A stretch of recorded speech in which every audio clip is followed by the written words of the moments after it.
Desde os tempos coloniais, quando crenças antigas colidiram com novos mundos, uma figura começou a se infiltrar silenciosamente nas noites brasileiras.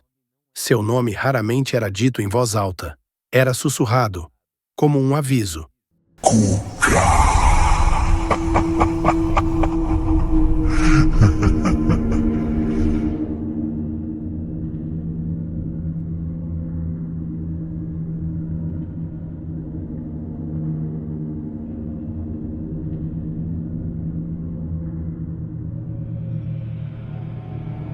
Antes de ganhar forma no imaginário popular do Brasil, essa entidade já existia em outro lugar, na Europa medieval, sob o nome de Coco, uma presença usada para impor limites, corrigir comportamentos, ensinar o medo. Com a colonização portuguesa, essa figura atravessou o oceano e, ao chegar aqui, misturou-se a crenças indígenas, africanas, e ao medo coletivo de um território desconhecido. Assim nasceu a Cuca. Mas a Cuca não está sozinha. Ela faz parte de um arquétipo antigo, presente em praticamente todas as culturas humanas. Sempre existe uma criatura, um observador noturno, algo que vigia, pune, leva ou faz desaparecer os desobedientes. No Brasil, porém, a Cuca ganhou forma própria. Em muitos relatos, é descrita como uma velha de aparência grotesca, corpo torto, unhas longas. Em outros, assume traços reptilianos, cabeça de jacaré, olhos atentos, presença silenciosa. Disse que dorme profundamente, apenas uma vez a cada 7 anos, e que quando desperta, caminha pelos telhados, escuta a respiração das crianças e espera. Durante séculos, a Cuca existiu apenas na oralidade, passada de boca em boca, de geração em geração, até ganhar uma nova forma, no início do século XX, quando Monteiro Lobato registrou a criatura na literatura. Ali, ela deixou de ser apenas uma ameaça invisível, tornou-se uma bruxa antiga, consciente, cruel. A televisão consolidou essa imagem, fixou sua aparência, espalhou seu nome por gerações, mas sob a fantasia, o medo permaneceu intacto. A Cuca nunca deixou de ser um aviso, ela apenas mudou de rosto. Do ponto de vista antropológico, a Cuca funciona como uma ferramenta cultural, uma forma de ensinar limites, impor regras e, paradoxalmente, proteger. Nesse contexto, o medo não é gratuito. Ele molda comportamentos, cria disciplina, estabelece fronteiras invisíveis.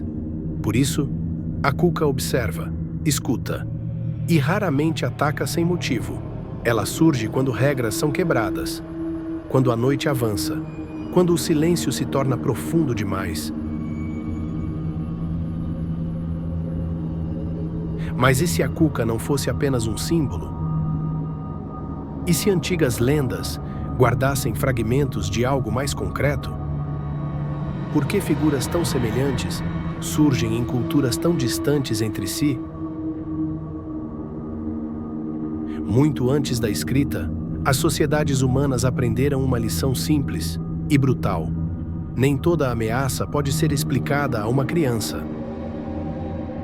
Em vez de mapas, placas ou manuais de segurança, surgiram histórias, relatos transmitidos à noite, sussurrados por pais, avós e cuidadores. Histórias que não ensinavam pelo conforto, mas pelo medo. Essas narrativas ficaram conhecidas como contos de advertência, e em quase todas elas existe uma criatura esperando. Antropólogos apontam que o medo foi uma das primeiras ferramentas educativas da humanidade. Antes de conceitos abstratos como risco ou perigo, havia imagens simples. Algo te observa, algo te persegue, algo pode te levar. A criança não precisava entender por quê. Bastava acreditar que algo estava lá fora. Era uma solução prática para um mundo hostil, onde um erro podia significar a morte. Curiosamente, essas criaturas quase sempre refletem o ambiente em que nasceram. Em florestas e brejos, figuras ligadas à escuridão, à lama. Há animais noturnos, em comunidades ribeirinhas, espíritos que choram à beira d'água, em regiões geladas ou montanhosas, sombras que se confundem com a paisagem. A forma do monstro muda, mas a função permanece a mesma. Isso não é fantasia gratuita, é geografia, transformada em medo. Um padrão se repete em quase todas as culturas. Essas criaturas raramente atacam de imediato. Elas observam, esperam, escutam. O medo não está no ataque, mas na possibilidade, na ideia de que alguém, ou algo, sabe o que você fez.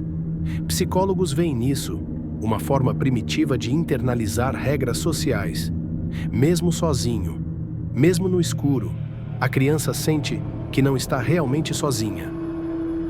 O monstro se torna uma consciência externa, uma vigilância invisível. Com o tempo, esses contos ganham nomes, rostos, detalhes. A criatura deixa de ser apenas algo. Ela se torna alguém. Passa a ter hábitos, preferências, horários. Surge à noite. Leva crianças desobedientes. Habita florestas, casas isoladas, caminhos proibidos.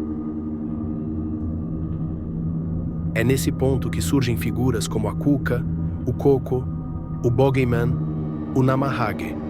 Nomes diferentes, o mesmo papel. Alguns pesquisadores levantam uma hipótese inquietante. E se esses arquétipos não surgiram apenas da imaginação?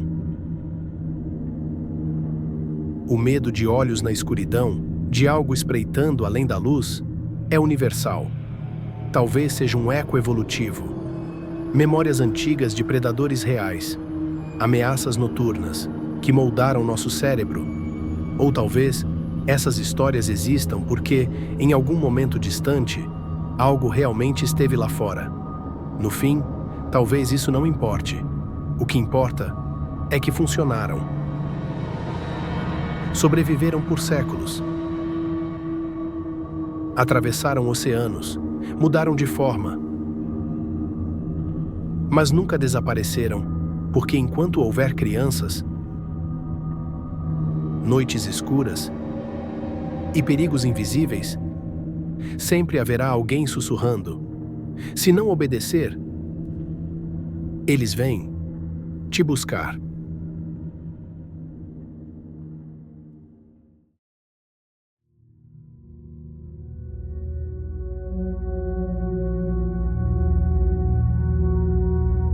Hoje, vivemos em um mundo iluminado. Câmeras, sensores, mapas, sistemas de segurança.